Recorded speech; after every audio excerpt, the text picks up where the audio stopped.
Right. Yeah, I'm going to recommend to TOs that they allow buying a fan factor, buying a dedicated fans for 5k. Otherwise, you're going to get lots and lots of team rosters that are 5k spare because there's nothing you can spend 5k on. But that's something to come later. Right. Hoping someone's going to bring me a cup of tea, surely. I could have made it in the break. Right. Is there anything interesting on the team turn? Maybe it's talks about rerolls in here. I don't know. Right. Move back and forth. Mm-mm-mm-mm. Right, so legal procedure has gone. It just says it's your responsibility to move the turn marker at the beginning of each of a turn. A polite reminder to do so is in order. So that's quite cool that they've sort of codified being polite, which is I'm very much in favour of, obviously. Um, you have to activate the player. If a player is now, this is where the old the thing that we talked about earlier in terms of allowing takebacks. If a player is moved without first declaring their action, the player can only perform a simple move action. What that should say, really, I suppose, is if you roll dice on behalf of a player without declaring an action, that has to be a move action. Um, so that's fine. And obviously, it's the best thing to do is just declare what action they're doing at the beginning of every turn. You're never obliged to complete a declared action. Move, pass, hand off, throw teammate, which is cool. So right, so I don't like the wording on here because I was doing my flowcharts the other day. So it's throw teammate once per turn instead of performing an ordinary pass action. So that suggests that a throw teammate is a pass action. And so what would have been nice in this section in particular is to say um, you can perform a throw teammate action instead of a pass action, and that would have made it really clear. I think it's a bit fuzzy later in terms of whether you can use passing skills for throw teammate, and I think if you called it a throw teammate action, then that would have made it clearer. So once per team turn, instead of performing an ordinary pass action, the word ordinary in there insinuates to me that throw teammate is a passing action, but that's not clear. It does call it a throw teammate action later in the sentence. A team may not perform a pass action and a throw teammate action. Would have just been that paragraph, that section there could have just been neatened up in my opinion. A block, a standing player on active team can target a standing opposition player within the tackle zone with a block action, or a special action that can be performed instead of a block action. Cannot move or before, blah blah blah. By blitz. Anything new on here? Nope. Foul. Nope. Nothing new. And then 7 main actions. 1, 2, 3, 4, 5, 6, 7. Yeah. So there's definitely throw teammate is definitely like a throw teammate action, but would have been nice to have it codified a bit more. Activated. So this is nice to have this in here. So when you after you use a player, you turn it round, which loads of people do anyway. Um, but it codifies it in a slightly too descriptive way because lots of people turn them and then turn them again and then turn them again. But here it says always make sure they're facing the opponent at the beginning of the turn and then turn them around at the end of the turn. Doesn't matter. People do whatever they want to do in tournaments, but it gives the opportunity for being annoying about it. Standing player that loses the tackle zone could be turned to face one of the sidelines. Cool. I do that, and it's good to have that in the rules. Things that I do. It's good to be in the rules. Right. Cannot move voluntary off the pitch. Unoccupied squares. Standing up. Cost 3. You have to do it at the beginning of your turn. Movement allowance of 2 or more. 2 or less, sorry. Player with a movement allowance of 2 or less wishes to stand up. So you've got to roll a 4 to stand up. A prone player with a movement allowance of 2 or less may rush after standing up. All right, okay. Okay, so you can stand up and then do 2 go for it's, I guess. Yep. If prone player is not activated, they stay prone. Rushing. So rushing is the new name for GFI, which is absolutely fine. People used to call it push in tournaments, and now it's called rush, which is cool. I quite like it, to be honest. It's easier to say rush than it is to say GFI, and people used to say push because it was shorter than GFI. And so now if everyone's saying the same thing, then that is a good thing. Um, so you declare that they rush, you move them an extra square. After the rushing player has been moved, you roll a 2 or more. When a player is rushing, so this is new and codified, when a player is rushing, the d6 roll comes before any other rolls that may be required, be they to dodge, pick up the ball, or anything else. So you rush, and then you do anything else. So that could be tentacles, could be shadowing, could be whatever. So, so I wonder if that means that you don't dodge. It counts as not dodging. So I wonder if you, yeah. So you don't. I think that opens up a little bit of a can of worms that may need clarifying in like edge cases. So it's are the rules watertight? No, but we'll see what happens, and there will be the need for clarifications, whether those came from Games Workshop or from the NAF or both. That's all cool. Right, here we go. Here's the jumping page. Oh no, mark players and dodging. So they talk about dodging before we talk about jumping. Ba, ba, ba. The agility test is made after the dodging player has been moved, rushing first. -1 where they moved into. Yeah, fine. And modifiers. Yeah, fine. All right. Jumping. So now you can jump. This is new. You can jump over a prone or a stunned player. So you can't jump over an empty square, and you can't jump over a standing player, both of which, unless you have leap. So jumping, you can jump over and the square you can jump into is shown in green here. I think I'd have everywhere else in green and have that in red, but picky. Um, so it's the same as pushing. Basically, if you can push the player into the square, then you can jump into it. And it's an agility roll with tackle zones being applied. And you fall over in the square you've jumped into if you fail. Ooh, this is new. I didn't see this mentioned before, which might just be me, but I talk about Blood Bowl quite a lot. Devil's Brush. I read it as you do rush first and then other actions like dodging. Yeah, you do. So you would have to dodge, but if you failed the rush, um, if you fail the rush, then you um, don't have to dodge and stuff like that, obviously, because you failed. So where do we get to? So if you roll a natural 1, the jumping player is placed in the square they were trying to jump from. So it's like an additional fumble. So when you're throwing the ball, if you fumble, it drops next to you. If you roll inaccurate, then it scatters from where you are. So on jumping, if you fumble the jump, you just stay where you are and fall on your backside. Hadn't seen that mentioned before. So that's new. Blitz action. Okay. Yada yada yada. Block actions, blitz actions, greater deal on page 56. Picking up the ball. Right, if a player is ever moved involuntarily into a square which the ball is placed, they cannot attempt to pick it up. No turnover is caused. That is a cool picture. Look at that. Amazing. Love a picture. I should make that one a wallpaper actually, because that'd be really nice. Okay, passing the ball. So passing the ball has changed because you have a passing characteristic now. I like this Jordal Fresh Breeze one picture. Actually, is Jordal's not in the rules for this one, I don't think. So hopefully he or she will come back later. Right. Passing. Testing for accuracy is so. What's the change? The change is you use the passing characteristic. This is all the same, and actually, as long as you're applying the passing characteristic, this is all the same. You could chuck the ball wherever you like. That hasn't changed. There's something that has changed. I'm probably not going to pick everything up here, by the way.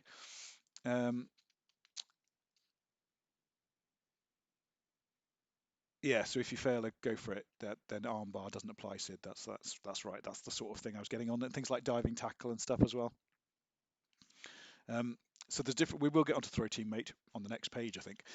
But if you fumble a throw teammate, that's actually okay. But if you do a terrible throw teammate, then that's the one that can go in a random direction.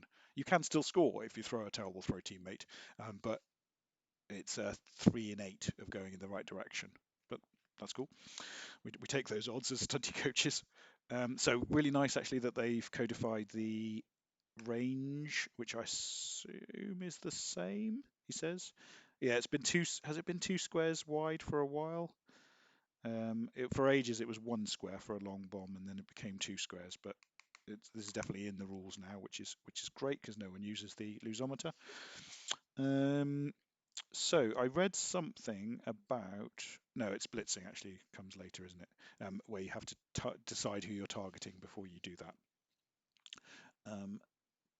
So it's just throwing. So actually, it's nothing on this page is new, I don't think, but this is new. So the thing that is new on here is that you don't, interceptions. Oh, sorry, wildly inaccurate is a new piece of terminology. Right, so this is actually really important. Silly me.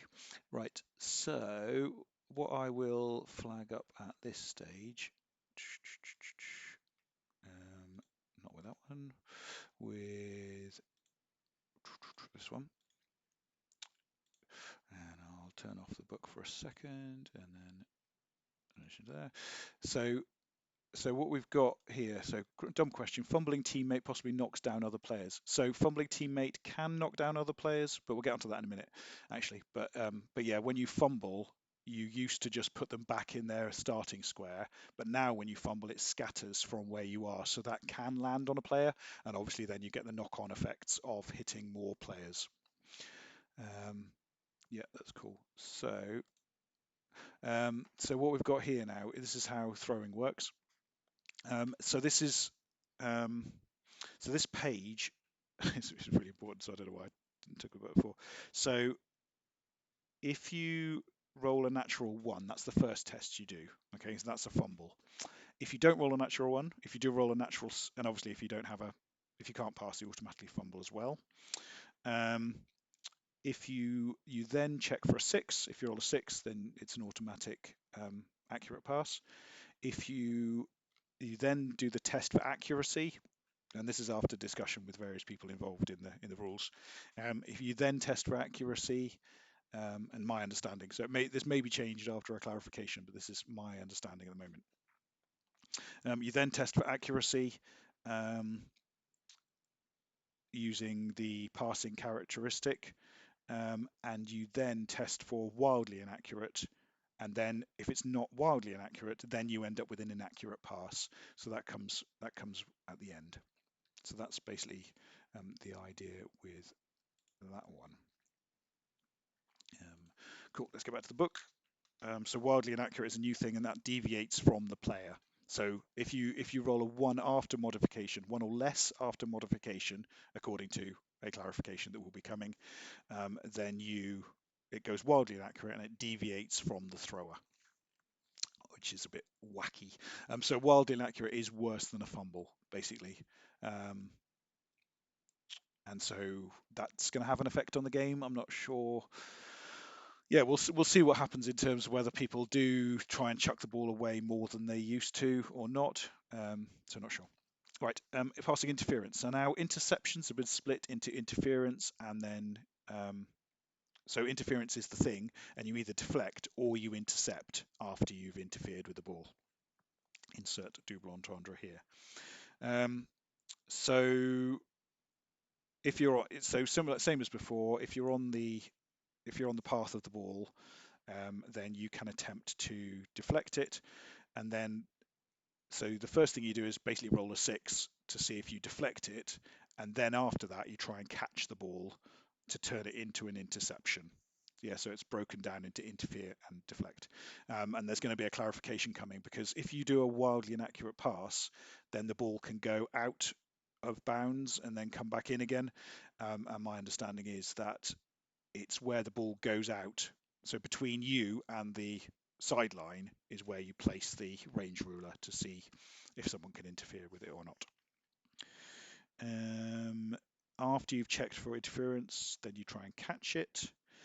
And then handoffs, you can hand off the ball if you have a hyphen as your passing characteristic, so that's fine. That's all good. Right, throw teammate. Throw teammate has the same thing as it did before. So now you can have You can actually two new things. You've got a superb throw that you can get star player points for, and it's easier to land. Um, yeah, so it's +1 in old money, no modifier in new money to land. So if you throw a goblin and you throw a superb pass, which is basically going to be a 6, then it's 3+ to land instead of 4+ to land. But you can also do what they call a terrible throw in here. So it's called wildly inaccurate in the previous page. Now it's called terrible. I'm sure there's a reason for that. And terrible deviates from the player. And right stuff and always hungry and all that sort of stuff is still the same. Fumbled thrower, the player bounces from the thrower rather than just being placed back in the square. So that's a change. Landing. Oh yes, this is new. Crash landing. Landing in an occupied square. This is new. So should the throw player bounce into another occupied square, the above player process is repeated, and that means, from my understanding, is that you can now do both of those bullet points. So again, that would have been nicer to have that clarified in the actual in this, so it's really clear. So you could have just said steps 1 and 2 are repeated, but my understanding is that both of those bullet points are repeated. So snotling missiles are now a thing. So you can knock down as many people as you want before you land. So that's all cool. Block actions, there's nothing new on here apart from codifying that it's called POW and stumbles. Before it was called defender down and defender stumbles. So just fewer words, which is all fine. Pushbacks is all good. I don't think there's anything new on here. Following up, yeah. Oh, it's interesting. So scatter the ball.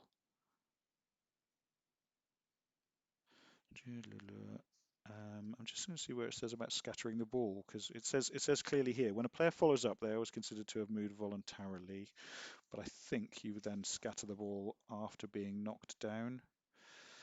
So that's all fine. Chain pushing, pushed into the crowd.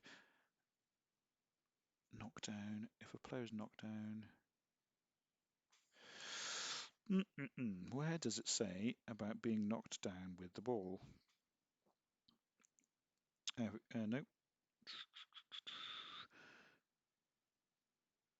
I think that might be one for later. It's obvious what happens when a player gets knocked down with the ball. It just scatters. But my only thing is about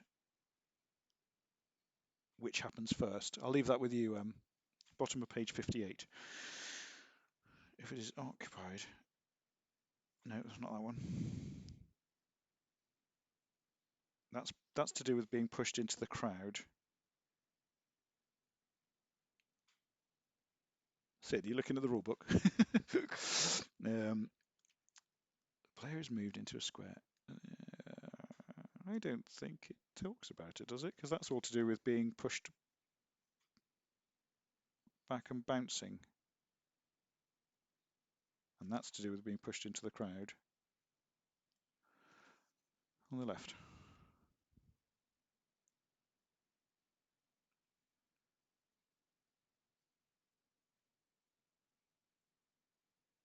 So that says if a pushed back player is moved into a square that contains the ball will bounce. But that doesn't say that if a player with the ball. So the thing we've got here is that it matters about the order of the scattering and the armor. So I will, rather than spending ages on it now, I'll just it might be in the knockdown bit. Apologies if I'm missing it.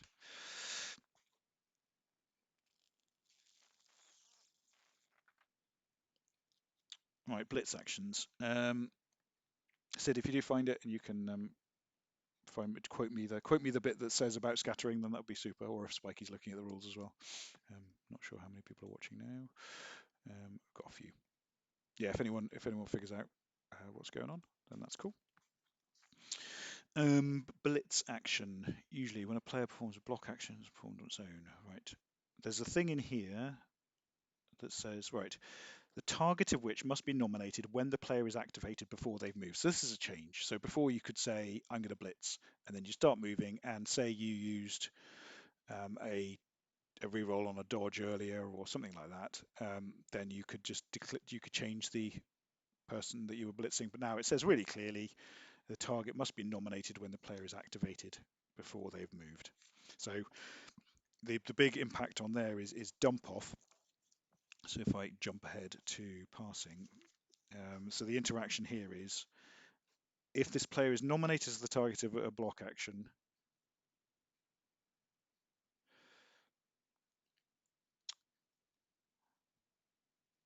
interrupting the activation of the opposition player performing the block action to do so. Um, Right. Okay. So that's going to be a question. Actually, so the thing that people were talking about in a Blood Bowl community was about when you do the dump off. Now, that says to me that I think that I would rule that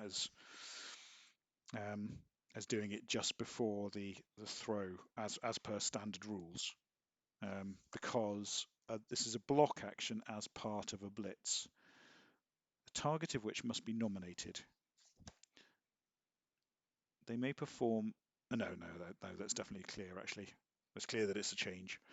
So the target of the block action must be nominated when the player is activated, and then dump off says if this player is nominated as the target of a block action, they may immediately perform a quick pass. So that's really clear.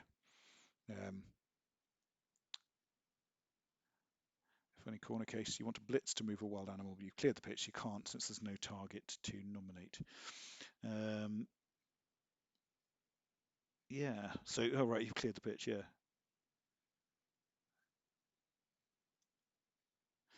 Yeah. Cool.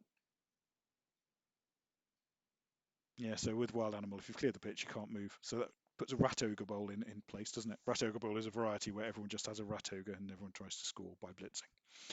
Okay. Interesting. So actually, I'll a sticker. I haven't used a post-it note in a while. Let's stick a post-it note in there. So there was chat actually that blitz is sort of referenced more than once. So let's call that blitz. And I'll leave space to put blitz 1 in there for later. But that's definitely that's going to be an interesting one. You have to nominate who you're blitzing before you move. Okay. Cool. Armor rolls, injury rolls. So they've defined stunty players, and then in Thick Skull they define what happens. So it used to be +1, and then it changed to being badly hurt, and there is Thick Skull as well. So I did a little table in my intro video about how that all interacts. Basically, you've got different tables for Thick Skull.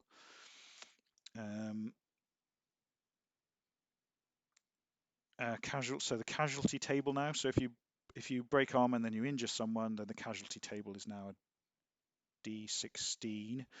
So 1 to 6 is badly hurt, so that is slightly less likely to happen than it was before, because it used to be 50-50 for badly hurt. Serious injuries. So in league play, serious injuries are more common, but dead is less common. Okay, so basically, characteristics will be affected. So characteristics will be affected negatively more often, but they'll be boosted less often. So it's going to be interesting to see how that happens in league play. It's a minor tweak, but it's certainly a thing. You'll get fewer dead players. This is my favourite phrase. I think this player is far too dead to play Blood Bowl. Nice. Grumpy says, in that case, and a mini was not within movement to blitz another player, can a mini blitz, a minor blitz? Yeah, I think so. It doesn't say that it has to be a legal target, so you could just target a random player. So I suppose you could target a player in the dugout. But again, these are the edge cases, which would have been nice because we have got a whole shiny new rule book, and it would have been really cool to have it sort of really super clear. But it's in all fairness, it's lovely and shiny and exciting, but there are definite bits where it will need to be clarified. So that's fine. Miss next game, so CTV is affected. They are replaced by a journeyman player, right? So that's absolutely clear. You have to use journeyman. Niggles per niggling injury, so you get as many niggles as you want. And then lasting injuries. So basically, you roll for a lasting injury, which is 13, 14. So that's less common than it used to be. So that's only a 1 in 8 for a characteristic. So actually, it's niggles and miss next games have become more common, and everything else has become less common. Actually, no, niggle. I'm not sure about niggles, but basically, miss next game has become a lot more common. I think. Please feel free to correct me on my maths. Cool.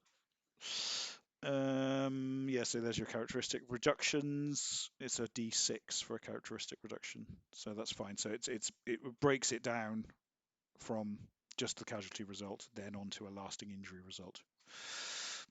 Substitutions, apothecaries. So yeah, so in tournament play, the effect is that badly hurt is less common, so apothecaries become a bit worse because apothecaries used to bring back a badly hurt automatically. So yes, apothecaries have become a little bit worse. Apologies. Okay. But the effect is the same. Yep, apothecary happens before other attempts to heal, such as regeneration. Fouling. Fouling is the same, and argue the call has made it through. So that's all good. You can't move. Right, so it says you can't move after fouling, and that's in here. And then sneaky git adjusts that later on, so you can move after fouling if you have sneaky git. Touchdown.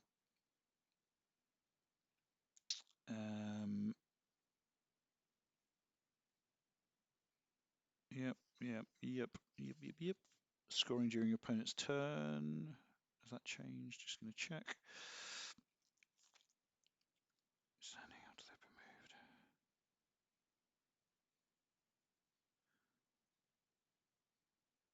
moved.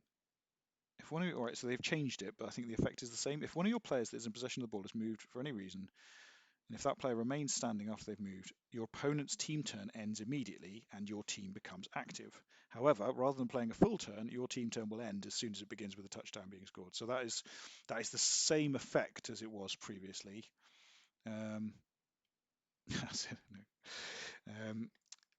So rather than playing a full turn, the answer to that one, Sid, is only if they're a twerp.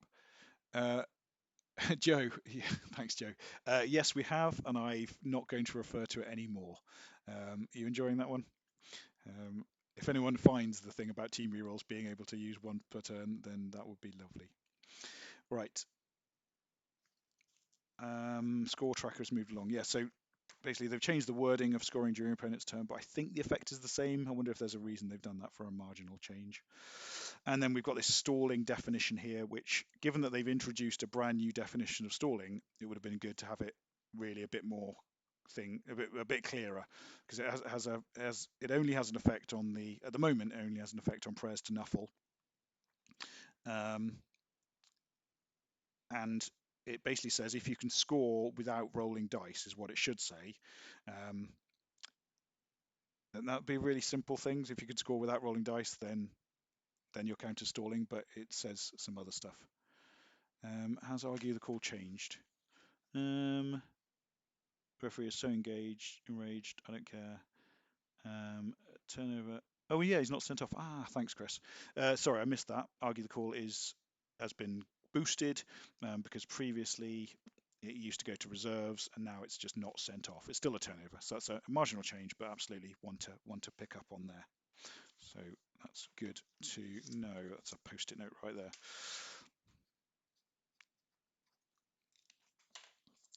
So yeah, good to know and argue the call. Right. Touchdown! Like a good touchdown. Not enough of them in my life. Right. End of drive. Secret weapons. Recover knocked out players. Yeah. So as before, you get bribed at the end of the drive, and then you recover knockouts before the start of the next one. So you do bribes before you do KOs.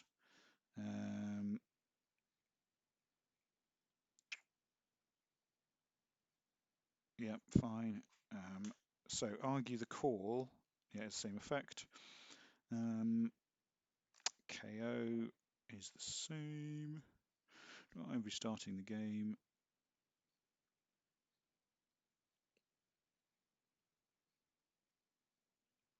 Now, someone was saying, do you definitely, this is one of those stupid questions that comes up. Do you set up, so who gets the ball?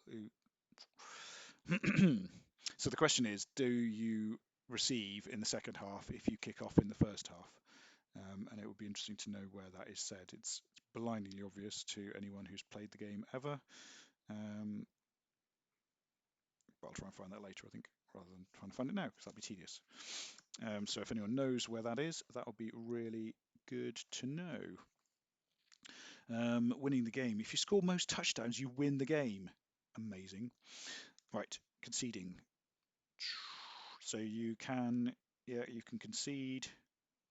Your opposition is awarded 1 touchdown, and any touchdowns your team has scored are voided. Okay, so that's different, but that's fine. You don't get an MVP, you don't get any winnings. Your dedicated fans characteristics is reduced by D3, and then people leave the team as well. So they have made concessions punished a bit more, which is fine. You don't get an MVP. Your opponent doesn't get your MVP anymore, and they don't get your winnings. So that's whatever. But yeah, so that's cool. I think, but our plan is to use the rules almost pretty much as written in the next league. So we'll see how that goes. We don't get many concessions anyway. Concessions are rubbish. Page 42, who kicks in the second half? Thanks, Sid. So Sid's got the rule book. Page 42. At the beginning of the second half, players reserved. Yep, fine, good. No worries. That was a minor inconvenience. Fab. Okay. Where do we get to concedings? Right. Extra time is the same. Team rivals are not replenished.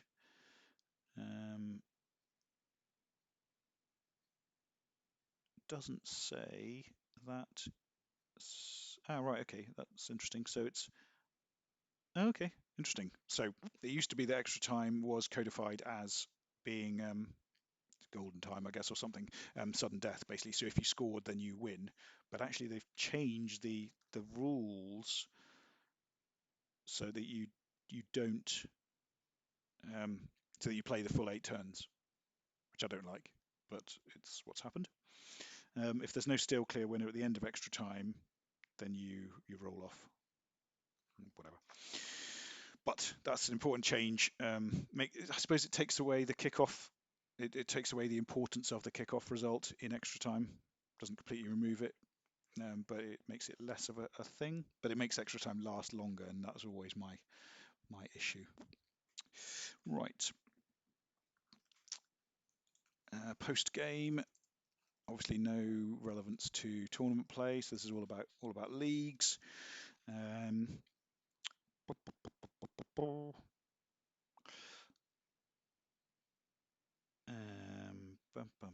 So you get money. How much money do you get? Divide the fan attendance for the game by 2. Wait a second. Oh, so this is a little bit annoying, to be honest, because it says conceding here, and then it says about getting money on the second page here. So it sort of references it here, but not in full. So actually here, the winnings are all given to one team as before, but it's just talked about in 2 different places. Divide the fan attendance for the game, see below. Why didn't they not put that first? Fan attendance is the fan factor of both teams added together. Divide it by 2. Oh, right, each. So you get half each, basically. Add the number of. No, you don't. Right. Divide the fan attendance by 2. Add the number of touchdowns, times it by 10,000. So if you score more touchdowns, you get more cash. Fine. Might skew league play towards high-scoring teams, but they're more likely to die as well. So fair enough. And if one team concedes, the fan attendance is not divided by 2. Yeah, no worries. You don't get any cash at all. Update dedicated fans. You roll a d6, and you increase or decrease based on the d6 roll. Right, so you can't, if it's equal to or higher than your current dedicated, oh, so it can go to a, yeah, it can go to a 7. So if it's less, so if you roll a d6, right, so it can't go higher than 7, basically, because you can't roll a d6 and get higher than 7. Cool. Thanks, Sid, for pointing that out earlier. Good stuff. Then star player points. This whole section is really complicated, so you need to sort of think about it for a while if you're going to play leagues. And I'm not going to hugely focus on it because it's more about sort of in-game rules that I'm more interested in. But basically, the whole advancements thing means that you get your star player points, and then you cash them in when you want to cash them in. So it doesn't actually say that you have to cash them in at all. So I think you could have like a snotling that you didn't want to increase the value of. You wouldn't need to fire them. You could just let them accumulate star player points until they've got 100 star player points and then not cash them in at all, I think. Again, if I'm wrong about that, then oh, no, I am completely wrong about that. 30 seconds later, a player is not obliged to spend their star player points until they have enough to randomly select a characteristic improvement. So you could get to, all right, so you get to 18, and then you have to cash them in. And then you could accumulate another 20 and cash them in. But basically, so if you have a snotling, gets to 6 star player points, you probably wouldn't want to put a skill on that player. And so you'd carry on with that player until they got to 18. And then you would roll on the characteristic improvement table, and you could use a secondary skill instead. So basically, you roll for a characteristic improvement, and then you can take that characteristic improvement, or you can choose a secondary skill. Interestingly, it doesn't say you could choose a primary skill. But basically, there's a whole load of stuff in here about random selections and so on. So that's all very league focused, which is cool, but takes quite a lot of thinking about. So we'll skip over that one. This is quite controversial, I suppose, in a sort of online kind of world, because you can have two identical teams with identical skills, and they are valued differently because of how they got those skills, and so it's going to be an issue, to be honest, in terms of min-maxing teams. If you can play 500 games with an online team, then you're going to be golden because you can just keep firing players until you get some decent things. Bron is skipping ahead in the skills. Cheeky monkey. Right. At this point, I'm just going to pause briefly and get myself a drink of water, which I should.